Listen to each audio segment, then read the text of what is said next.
said learning can't be fun, there is a local animal rescue spot here in San Antonio that's goal is to not only save animals, but to educate the community on them. Joining us with all the details is Midgard Animal Rescue and Sanctuary co-founder Sasha Wangler. Sasha, hello again. It's great to see you again. Yes. I am so excited to learn about all of these really cool reptiles.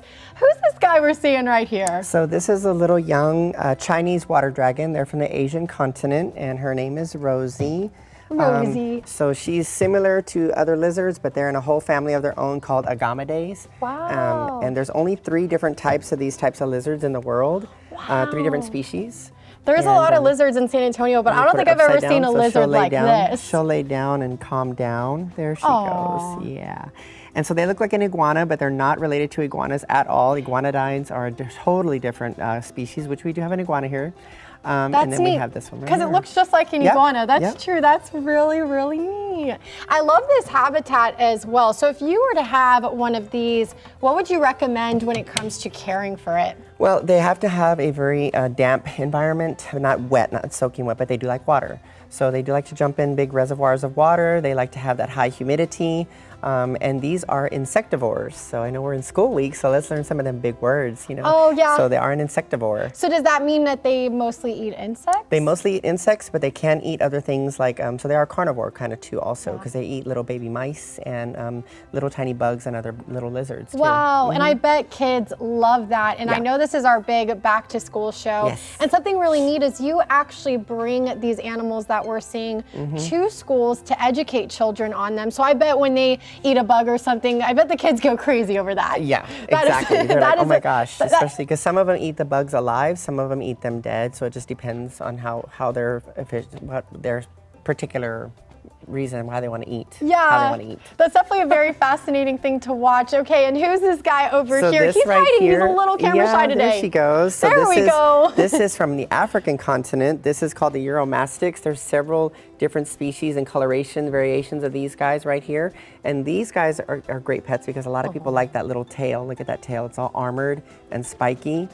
Their skin has like a very unique Real texture. rough. Yeah, Very it's very rough. rough. So but it's totally probably different than that. Yes, very different texture, but it's probably a good protection for them to have that kind of rough exterior. Yeah, so what they'll do is they'll hide in caves like this, and then they'll stick that tail out, that little spiny tail as a protection. So if an animal comes up to try and bite it, it's got that hard spiny surface so the animal can't grab it. That's very, very neat.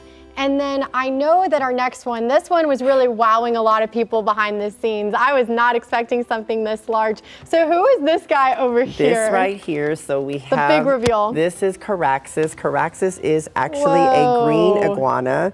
And it looks red, and they are from Central and South America. Wow. They are found in the Caribbean also, and they are unfortunately found in North America where they are an invasive species. Okay. So these guys right here have to stay in warmer climates, more tropical, and they like the trees, they like to eat greens. So we've got insectivores and carnivores, we've got herbivores, and another herbivore here. I see. This is so neat. So for someone at home, they see this and they're like, whoa, maybe I would want to care for an animal like this.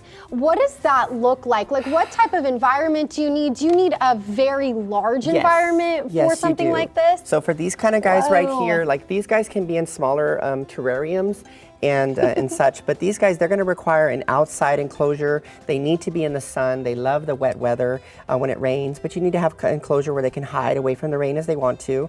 But these guys can get up to 6 feet long. This guy's almost 5.5 feet.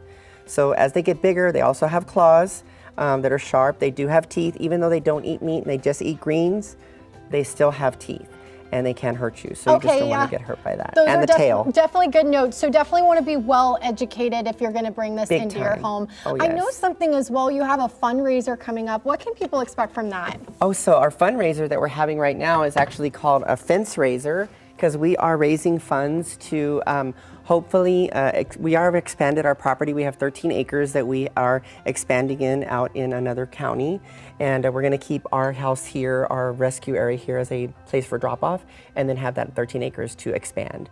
So we got to get a fence around that property. We got to get a security game fence to protect the animals and keep other wild animals out. Yes, and hopefully people can help in that. If people want to find more about Midgard in general, where can they go? So you can go to the website midgardsanctuary.org, or you can go to our ourrescue.2020@gmail.com to email us. You can call us directly at 210-328-3589, and I will happily answer any questions and directions that anybody might have. We're always there to help, and we also can do field trips out to schools and bring these animals to schools and show people. We do show and tell, but no touch, because we just don't want everybody to touch these animals, because sometimes these animals can carry certain things you don't want to pass. Sure. Yeah. Thank you so much for your time today, Sasha. Yeah, of course. I know everyone at home always learns something when you come on our show. Thank you so much. You're very welcome. It's always a pleasure. Y'all stick around, because after the break, Paul, he's got a